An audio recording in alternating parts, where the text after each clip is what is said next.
Hello friends, in this quick tutorial I'm gonna be walking through how to temporarily deactivate Instagram account. But before getting started this video, make sure to subscribe. How to admin it.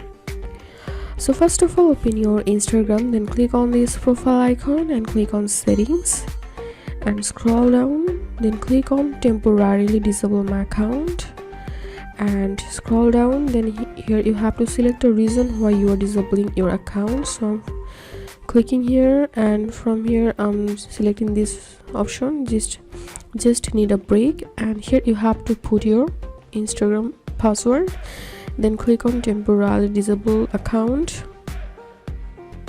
Yes, so this was the way we can temporarily deactivate our Instagram account. If you find this video helpful, make sure to subscribe. How to admin it. Thanks for watching this video.